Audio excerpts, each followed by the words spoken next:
सद्गुरू श्री ब्रह्मचैतन्य महाराज गोंदवलेकर यांचं प्रवचन 22 ऑगस्ट. समाधान ही परमेश्वराची खरी देणगी. प्रत्येकाला असे वाटते की मी कुणाची निंदा करीत नाही, धर्माने वागतो, तरी मी दुःखी आणि वाईट माणसे सुखात वावरताना दिसतात. हे कसे काय? अगदी कितीही सात्विक मनुष्य असला तरी त्याच्या हे मनात आल्या वाचून राहत नाही. नामाचा विटाळ ज्याने मानला तो सुखी दिसावा आणि नाम ज्याने कंठी धरले त्याला दुःख व्हावे.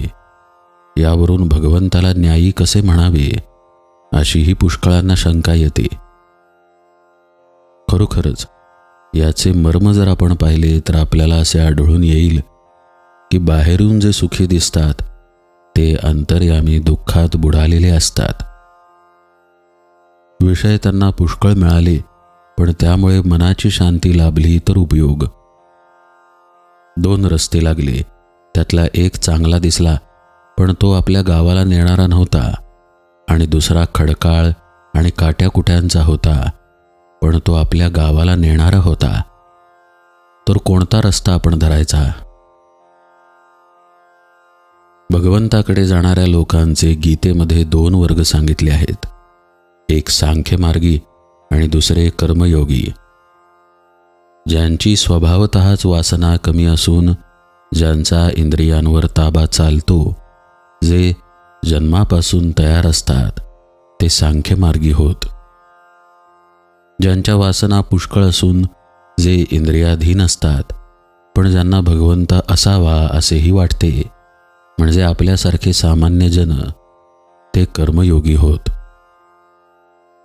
सांख्यांचा साधन मार्ग अर्थात सूक्ष्म आणि उच्च प्रतीचा असतो. आपला मार्ग जड, सोपा आणि सुखकारक असतो. सांख्य हा भगवंताकडे चढदिशी पोचतो, पण आपण कर्माकर्माने जातो. सामान्य माणसाचा मग मार्ग कोणता? तो मार्ग असा: वासना आहे तोपर्यंत योग्य मार्गाने ती तृप्त करण्याचा प्रयत्न करावा, पण सृष्टीमधल्या सर्व घडामोडी ईश्वराच्या सत्तेने घडत असल्यामुळे आपल्या प्रयत्नांचे फळ ईश्वरावर अवलंबून आहे, हे ध्यानात बाळगून समाधान ठेवावे. 10 माणसांना त्यांच्या असमाधानाचे कारण आपण विचारले तर ती माणसे 10 निरनिराळी कारणे सांगतील. यावरून असे दिसते की जगातली कोणतीही वस्तू समाधान देणारी नाही. समाधानाचे शास्त्र निराळेच आहे. ते प्रपंचापासून शिकता येत नाही. ज्याच्याजवळ अगदी थोडे आहे त्याच्यापासून तो ज्याच्याजवळ अगदी पुष्कळ आहे त्याच्यापर्यंत प्रत्येकाला काहीतरी कमी असणारच.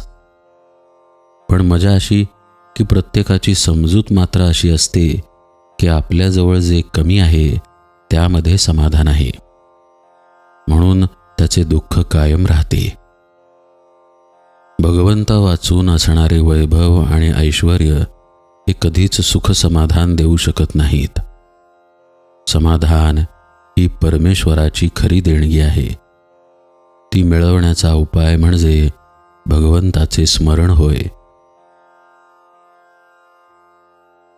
प्रत्येकाला त्याची गरज भागेल एवढे भगवंत देतच असतो, म्हणून जे आहे त्यात समाधान मानावे.